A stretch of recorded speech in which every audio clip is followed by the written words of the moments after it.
Nandini ma'am हमारी माँ है? मैडम, आप यहाँ क्या कर रही हैं?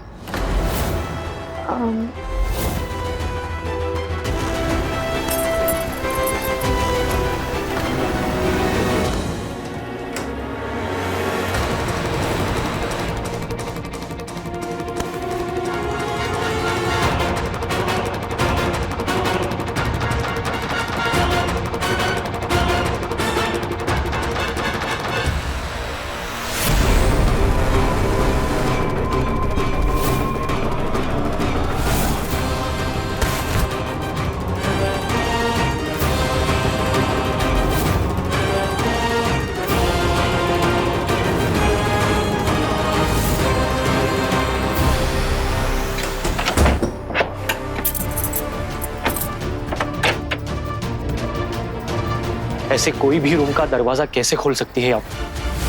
अगर आशा मैडम ने देख लिया होता तो मेरी नौकरी चली जाती। अरे मैं तो दरवाजा बंद कर रही थी। मैंने देखा आप वहाँ गमला साफ कर रहे थे, इसलिए मैं वैसे वॉशरूम कहाँ है? वहाँ उस तरफ मैडम। Thank you. आज तुम्हारे बारे में पता नहीं लगा पाई बेटा, लेकिन तुम्हारी माँ तुम्हें ढूंढ कर रहेगी।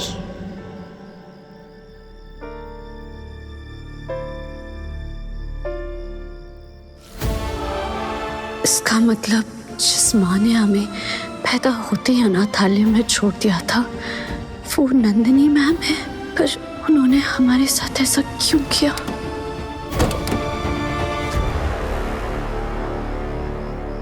तुम कुछ कह क्यों नहीं रही आनंदी? क्या पढ़ा तुमने उस फाइल में? वैभव, हम तुमसे सिर्फ एक रिक्वेस्ट कर सकते हैं क्या? प्लीज आज हमसे कोई सवाल मत करो। बस इतना बता दो कि तुम्हें पता चला कि नहीं कि तुम्हारे माँ बाप कौन है। नंदिनी मैम यहाँ, वो भी इस वक्त? शायद भगवान भी यही चाहते हैं कि आज उनसे हम हमारे सारे सवालों का जवाब ले सकें। आनंदी,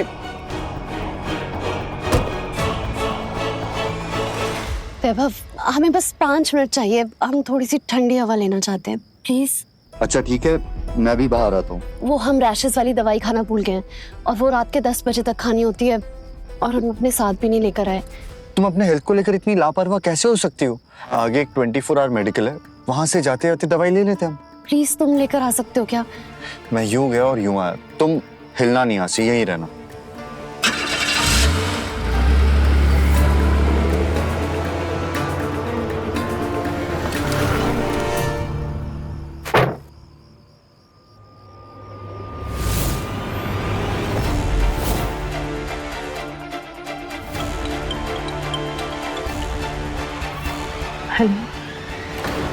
हो क्या गया तुम्हें यार, जो तुम अभी रात को बिना बताए कहीं चली गई हो? ओए, मैं तुम्हें परेशान नहीं करना चाहती थी। क्या तुम करण के साथ हो?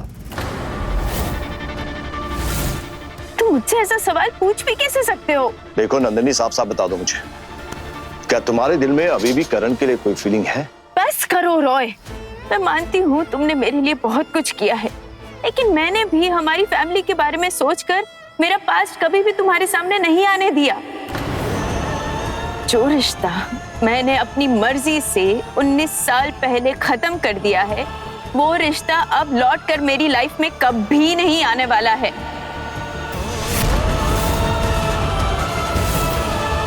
मैंने उसे छोड़ा ही इसीलिए था क्योंकि नफरत करती हूं मैं उससे। आज भी मेरा उसके साथ कोई रिश्ता नहीं है और ना ही कभी होगा।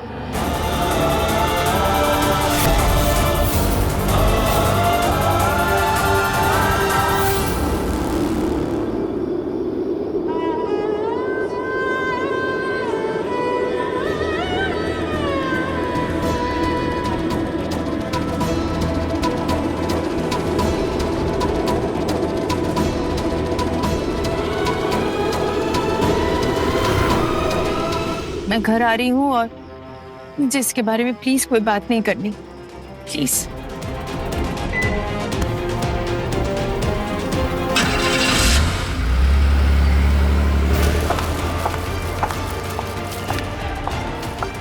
जो रिश्ता 19 साल पहले खत्म कर दिया है, वो रिश्ता अब लौट कर मेरी लाइफ में कभी नहीं आने वाला है। मैंने उसे छोड़ा ही इसीलिए था क्योंकि नफरत करती हूं मैं उससे। अगर पैदा होते ही हमसे इतनी नफरत करनी थी तो हमें दुनिया में लाई ही क्यों? अब आपकी इस नफरत का बदला भी हम नफरत से ही लेंगे। I hate you Nandini ma'am, I hate you.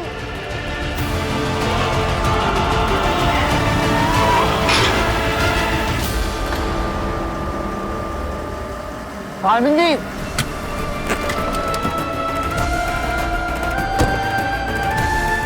Anand ji, क्या हुआ तुम्हें? तुम रो क्यों रही हो?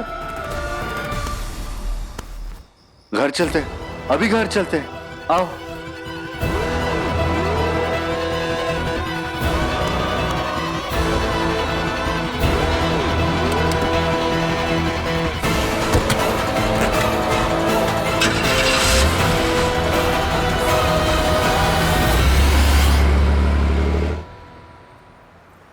बेटा, जो कुछ भी हुआ ना, उसके बारे में बिल्कुल सोचने की जरूरत नहीं है। मम्मा तुम्हें कुछ नहीं होने देगी। लेकिन मम्मा, अगर वो ट्रक वाले से टक्कर हो जाती थी तो मैं भगवान के पास चली जाती थी ना। नहीं बेटा, ऐसा नहीं सोचते। मैं ऐसा दोबारा नहीं होने दूंगी, प्रॉमिस। चलो, अब भगवान का नाम लो, सो जाते हो कि?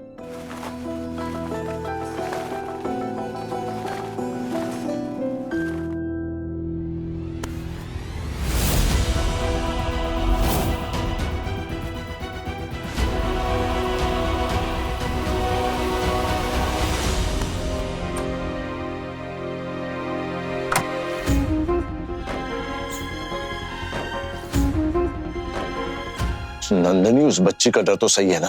अरे जिसकी माँ लापरवाह जाएगी उसके दिल में तो हमेशा के लिए डर बैठ ही जाएगा ना। प्लीज मुझे और गिल्टी मत फील करवाओ रॉय। आई एम सॉरी, दोबारा ऐसा नहीं होगा। माँ से मिलने के बाद मैं पूरी तरह हिली हुई थी। मुझे तो पता भी नहीं है कि मैं अपनी बेटी को ढूंढूं कहाँ। तुम्हारी बच्ची को ढूंढने के चक्कर में मैं अपनी बच्ची को तो नहीं खो सकता हूँ ना। रॉय, तुम मुझसे ऐसे कैसे बात कर सकते हो?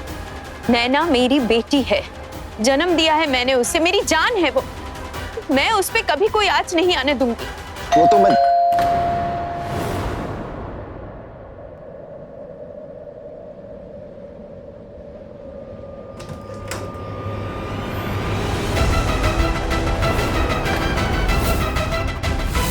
मैंने तुमसे कहा है ना, जब मन चाहे मुंह उठा के मेरे घर तुम नहीं आ सकते हो।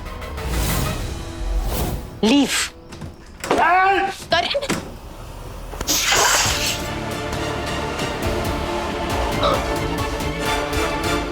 मेरा बच्चा कहाँ है? मिस्टर बिंद्रा, अभी इसी वक्त यहाँ से निकल जाओ वरना मैं पुलिस को बुलाऊंगा। मैं तुझसे बात नहीं कर रहा हूँ, ये मेरे और नंदिनी के बीच की बात है। नंदिनी बता ना यार, तड़प रहा हूँ मैं अपने बच्चे से मिलने के लिए। हम दोनों के बीच में जो कुछ भी हुआ उसकी इतनी बड़ी सजा मत दे मुझे। नहीं पता मुझे वो कहाँ है, और अगर पता भी होता ना तो मैं तुम जैसे इंसान से उसे कोसों दूर रखती। सब मुझे इतना बुरा क्यों समझते हैं? अपनी जिंदगी अपने हिसाब से जीने की सजा मुझे कब तक मिलती रहेगी? तू ऐसे नहीं मानेगा। मैं अभी सिक्योरिटी को लेकर आता हूँ। Please leave. मेरी जिंदगी में वैसे भी बहुत प्रॉब्लम्स चल रही है। मैं नहीं जाना। ये क्या?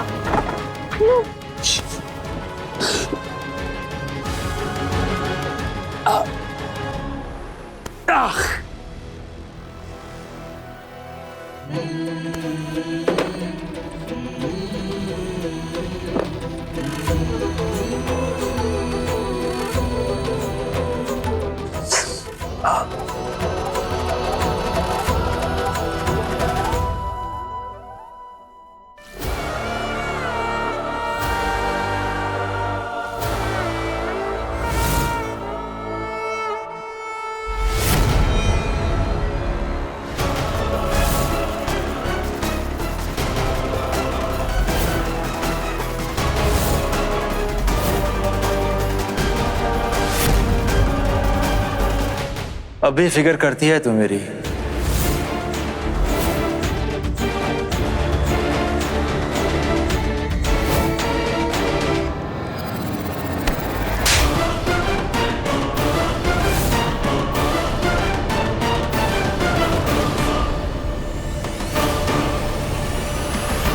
ले जाओ इसे।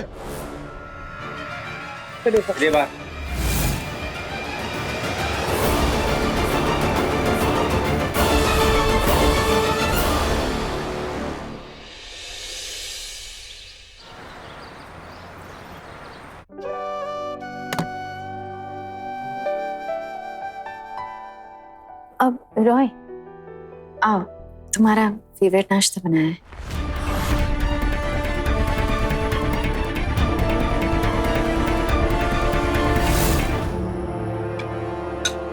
मैं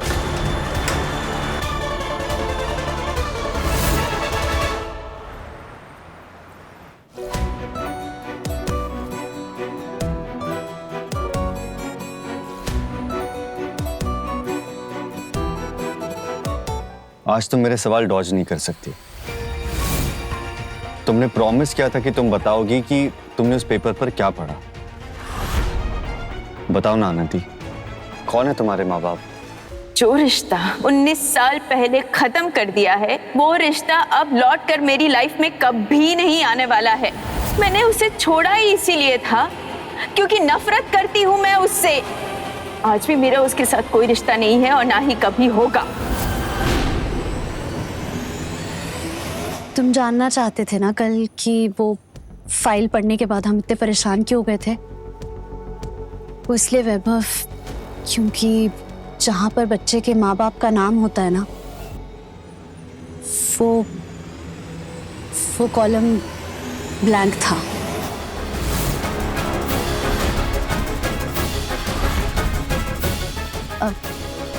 वहां पर किसी का भी नाम नहीं लिखा था। और अनाथालय के रिकॉर्ड से जब हमारे माँ बाप का नहीं पता चल पाया तो कहीं से नहीं पता चल पाएगा वैभव। और एक तरह से अच्छा ही हुआ ना वैभव, हम वैसे भी उन लोगों से नहीं मिलना चाहते हैं जिन्होंने हमें पैदा करते ही अनाथ आश्रम में छोड़ दिया था। फिर वही बात आनंद, मैंने तुम्हें पहले भी समझाया कि उनकी गलती की सजा तुम खुद को क्यों देना चाहती हो।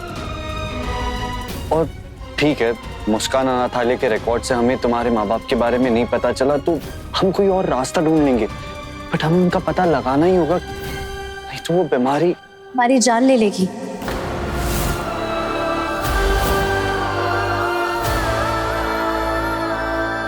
जिंदगी लंबी नहीं बड़ी होनी चाहिए बाबू मशाई।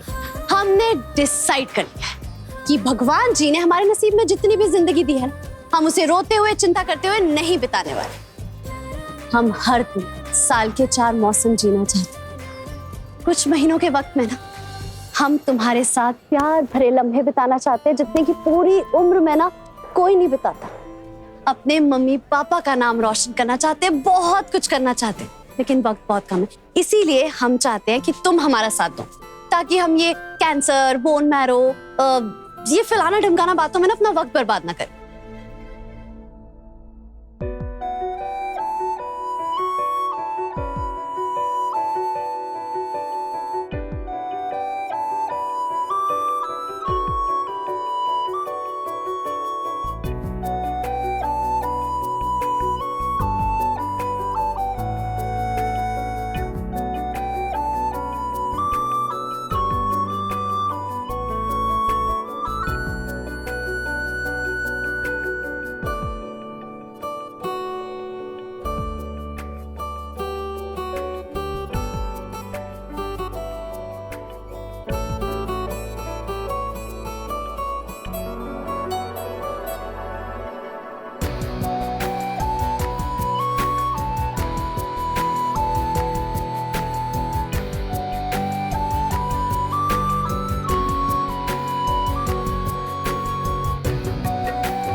हमें ना बस एक ही प्रॉब्लम है, हमें परेशान सा वैभव ना कुछ ज्यादा पसंद नहीं है। हमें तो वो वैभव पसंद है जो हमें हंसाने का एक मौका नहीं छोड़ता।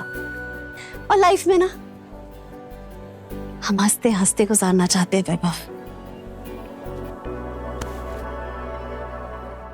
टॉपिक चेंज करना ना कोई तुमसे सीखे, बट डोंट वरी, मैं तुम्हारे माँ बाप का पीछा नहीं छोड़ने वाला। All the best. तुम अपना टाइम वेस्ट करो जितना करना है, हम जा रहे रिहर्सल्स पे। आज हम ना वैभव ऐसे गाने वाले ना कि सब हमें देखकर बोलेंगे कि सुर संग्राम में हम ही जीतेंगे। चलो, लेट हो रहा है। वैभव देखो, आज हमने पापा को रिहर्सल्स देखने बुलाया, सो प्लीज तुम ये सड़ी सी शक्ल ना पापा को मत दिखाना। हम नहीं चाहते हैं कि हमारी बीमारी के बारे में पापा को पता चले। और उन्हें कब तक नहीं बताने का इरादा है? हमारा जब मन करेगा हम बता देंगे, हमारी मर्जी। चलो अब।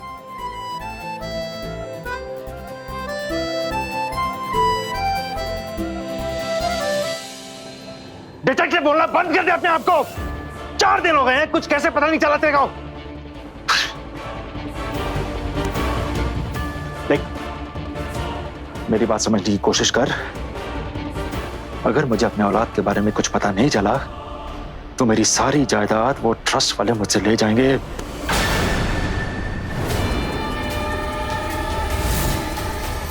ये क्या बदतमीजी है? आपसे आपकी जायदाद कोई नहीं छीन सकता करण जी। मतलब?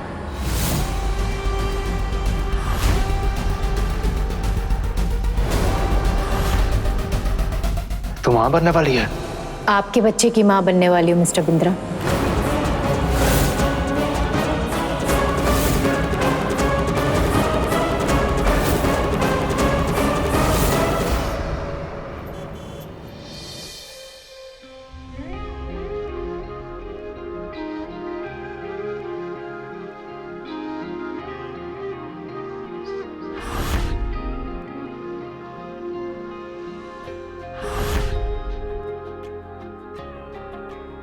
घर पे माँ भी गाती है क्या? वैसी आवाज का आशीर्वाद माँ के पेट से ही मिलता है।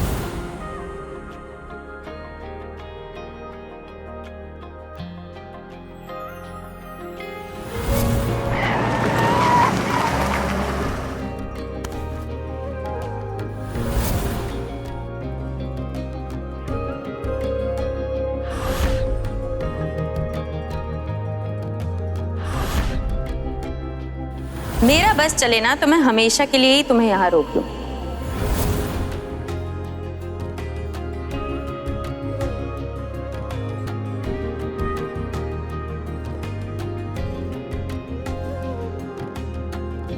आपका आशीर्वाद लिए बिना थोड़ी ना जा सकते थे हम।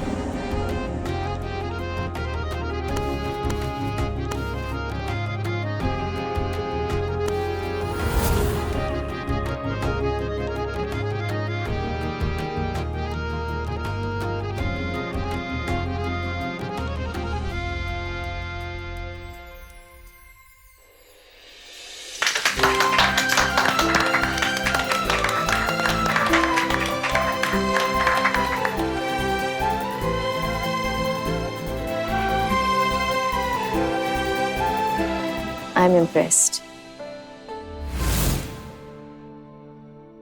पर इतना सैड सॉन्ग क्यों गा रही हो तुम?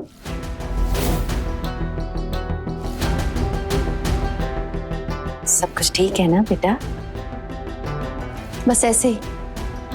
और संगीत की तो खास बात ही है नहीं, दिल की बात बहुत खूबसूरती से बयां कर जाता है।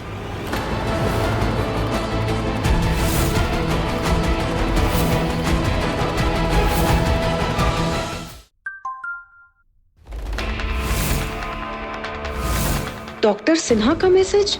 ये तो वही कैंसर डॉक्टर हैं जिनके पास आनंदी का ट्रीटमेंट चल रहा है।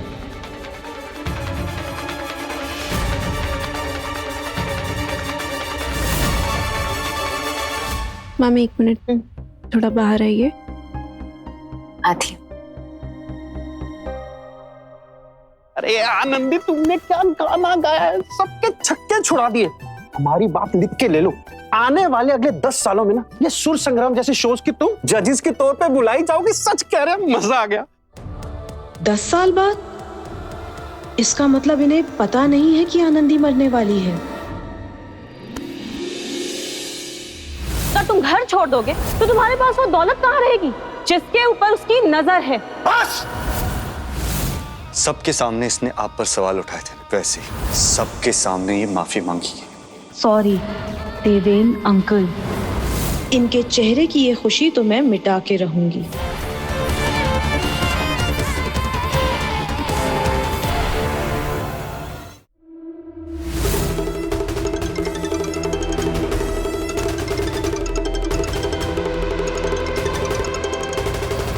वैभव, काफी देर से तुम्हारा फोन बज रहा है, ये लो। हेलो मिस्टर वैभव, आनंदी के रिपोर्ट्स आ गए हैं। इन दवाइयों से उनकी तबीयत में कुछ खास सुधार नहीं आया है।